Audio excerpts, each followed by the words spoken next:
All right, Shalom. First and foremost, I'm going to start this lesson off by giving all praises, glory, and honor unto Yahweh, Bahasham, Yahweh Shai, Bahasham Rachakudash. Double honors to the elders and apostles of Great Millstone who taught us this truth. Shalom to all our Achim and this truth and sincerity, starting with the 144,000 men and the 1/3 of the nation of Israel, which we're fighting to be a part of. This is the brother Chabar Yakal coming back, Lord willing, with another quick and edifying lesson. And I'm going to do this lesson going into the balance of this path, all right? Which the path that we're walking is the path of truth. You know, the path that that leads to life. All right, matter of fact, just to make it even more plain what path we're walking, let me start with this. This is Matthew 7 and 13. Matthew chapter 7 and verse 13. It says, "Enter ye in at the strait gate, for wide is the gate, and broad is the way that leadeth to destruction, and many there be which go in thereat." All right, the path that leads to destruction is very wide and open. All right, and there's a lot of different paths that lead to destruction because it's the wide gate. It says but then it mentioned the straight gate. It says, "Because straight is the gate, and narrow is the way which leadeth unto life, and few there be that find it." So on the flip side, the path that we're walking is the straight gate, which is narrow. It's very narrow. It's very constricted. Okay, and that's why few there be that find it. And Elder Apostle Gabar, I didn't watch the lesson, but I saw the title. But Lord willing, I'm gonna watch the lesson. A lot of times though, the title of the lesson, says it all. But he recently just did a lesson that there's many stumbling blocks. And that's why there's few that ever make it to the straight gate, because of all the stumbling blocks. But only the elect is gonna be able to walk that path and make it to the finish line. All right. But there's balance. There's balance with walking this path. All right. And that's what this lesson is going to be about. I'm going to start 1 Corinthians 9 and 9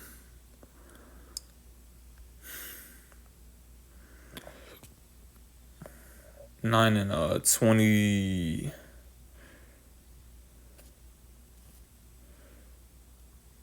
22. Let me get this real quick. All right, and this is the Apostle Paul. It says, "To the weak became I as weak, that I might gain the weak. I am made all things to all men, that I might by all means save some." And I'll actually read this in the NLT. It says, "When I am with those who are weak, I share their weakness, for I want to bring the weak to Yahushua. Yes, I try to find common ground with everyone, doing everything I can to save them." All right, so that right there is balance in itself. We to the best of our ability. I'm not saying that we're perfect in it. It takes practice, but we're all things to all men. The scriptures says, Yahushua said, "I send you forth as sheep in the midst of wolves. Be therefore wise as serpents and harmless as doves." That's the balance as well. We're not just going around, acting like lions all the time, especially not amongst these people in the world. Yahushua himself didn't do that. And he had the power to call down, thousands of angels. All right. I think he said 12 legions of angels. He had that power, but he wasn't walking around like a lion, like a roaring lion. All right. He was walking around like a lamb. Okay. Now, when he comes back, he's coming back as a conquering lion. But guess what? We're not in that position. All right. That's when he comes back. We're waiting for him to come back. Right now, We're lambs just like he was. All right. So that's a part of the balance too. As powerful as this truth is, we have to, when we're amongst these people in darkness, we have to kind of we have to suppress it. As a matter of fact, that just made me think of I'm gonna come back to verse 24, but I just thought of a precept real quick. Because I said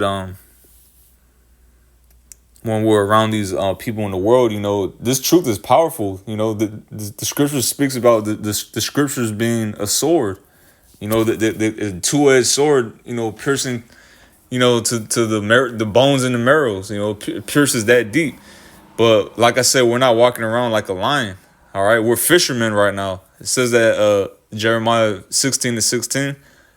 The Lord He sent many fishers, and they shall fish them, which is fishing the elect. All right, Yahweh Shai even spoke about that, gathering the fish, casting the unclean fish back in and taking the good fish, which is the elect. But then on the flip side, I said, those same fishers, I'm going to turn to hunters. So that's also a part of the balance, The truth isn't always going to be, as it is right now. The famine of the word is going to come, Esau Edom is going to implement the MOTB, which is the RFID micro C hip. And the dynamic, like Bishop Atazwam says, he did a lesson on that. The dynamic of the truth is gonna change dramatically. So this is Psalms 39. I start at the top. It says, to the chief musician, even to Jeduthun, a psalm of David, I said, I will take heed to my ways, that I sin not with my tongue. I will keep my mouth with a bridle while the wicked is before me. I was dumb with silence. I held my peace even from good. See, because that's the balance. We have we know the way of life. All right. The scriptures, that's the way that leads to life. That's how you live on the planet Earth. These people, they're all walking dead. They're all spiritual zombies. But even though we have this good news, we don't just go tell everyone. That's the point I'm trying to make. He said, I held my peace even from good, and my sorrow was stirred. All right, so that was it on that. I'm going to go back. That's the balance of the truth. There's a time, it says, what is that? That's Ecclesiastes. It says there's a time for everything under the sun, a time to speak and a time to refrain from speaking, roughly paraphrasing. But that's a part of the balance. It all goes back to balance. All right, even the Most High himself is balanced. Okay, all right, he's a wrathful power. And his anger is on a level to where it's going to change the whole planet, as it already did back in the flood. But on the flip side, his mercy is just as great as his anger and his wrath. That's balance. This is 1 Corinthians. I said I was going to skip down to 25. It says, matter of fact, 24 says, know ye not that they which run in a race run all, but one receiveth the prize. So run that ye may obtain. Which it's funny because the Olympics, I think, hold up. The Olympics I think that they end today, or they already ended. I'm not sure. But the Olympics just passed, so spiritually, this is like the spiritual Olympics, the truth. We're all running the race. Okay, that straight gate. It says, and every man that striveth for the mastery is temperate in all things. Now they do it to obtain a corruptible crown. Those gold medals, silver, the bronze medals is vanity. All right, it's gonna be burned up. It says, but we an incorruptible. So we're doing this for immortality. We're doing this for salvation. We're doing this for the sake of really the whole planet Earth. All right, we want the Earth to be fixed. The Earth is completely out of order. Everything is polluted. we want the earth to be a beautiful paradise once again. You know, that's what we're fighting for. That's incorruptible. You know, a pristine, perfect planet, which can only come, you know, from those thermonuclear ICBMs wiping out, you know, Babylon the Great off the face of the earth, and Yahweh Shai coming back to save us and to set things in order. That's what we're doing this for. All right. But it says it's tempered in all things. All right. I'm going to get that word tempered. It says to be self-controlled. All right. Continent, to exhibit self-government, conduct oneself temperately. All right. So essentially, you know, to be self-controlled, to control yourself. All right. And that's balance too. Being able to control your emotions. All right. Being able to, you know, control your habits and different things of that nature. All right. Which, you know, it's a struggle. I'm not saying, you know, we're perfect, but it's something that we're constantly working at. That's that race that we're running. You know, we're not just going to give up because the race starts getting hard, you know. We start pacing ourselves. But I also wanted to get, because it also means balance as well. I just want to get this real quick. One of the synonyms is balance. All right. See, when you go to 3, it says balanced. All right. This passionate, level-headed, sensible. And Yahweh Shai was the ultimate example of all those things. He was very level-headed, even in the face, you know, of death. He was level-headed, you know, and we strive for that. We strive to be like Yahweh Shai. And we're not going to be able to be just like him because we're in this wicked, vile flesh. But, you know, we strive to be like him. Strive for the masteries. All right. So Titus 1:8. I'm going to get this one real quick. This one doesn't even need a breakdown. And I'm going to read in the NLT. It says, rather, he must enjoy having guests in his home. Hospitality, it says, and he must love what is good. And we love what is good, man. All right, we love this truth. We love Yahweh Ba'Shem Yahweh Shai. We love the truth. Okay? The true doctrine, the 100% truth. We hate lies, all right? Anytime someone is teaching something else, we hate that. All right? It says he must live wisely and be just.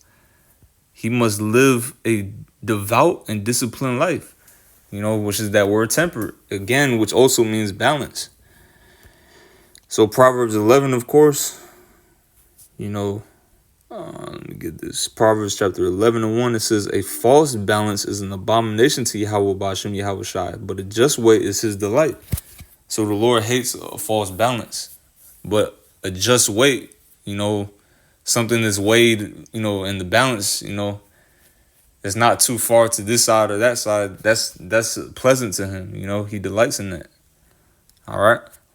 It says, I'll end off with this. And I'm going to get this real quick. 2nd Ezra 7:6. Going back to the path that we're on. All right. Let me get this. 2nd Ezra 7:6. It says, there is also another thing. A city is built and set upon a broad field and is full of all good things. The entrance thereof is narrow and is set in a dangerous place to fall, like as if there were a fire on the right hand and on the left a deep water. That's the path that we're on, the dangerous path, the straight gate. All right, it says, and only one path between them both, even between the fire and the water, so small that there could but one man go there at once. If this city were now given unto a man for an inheritance, if he never shall pass the danger set before it, how shall he receive this inheritance? All right, so that's the path. We got to face the danger. All right. And the Lord loves that, you know, because he's a man of war. He loves to see that warrior spirit of overcoming. And Lord willing, you know, we endure to the end and overcome the flesh. So Lord willing, this lesson was edifying. Once again, giving our praises to Yahweh, Ba'Shem Yahweh Shai, Ba'Shem Shalom.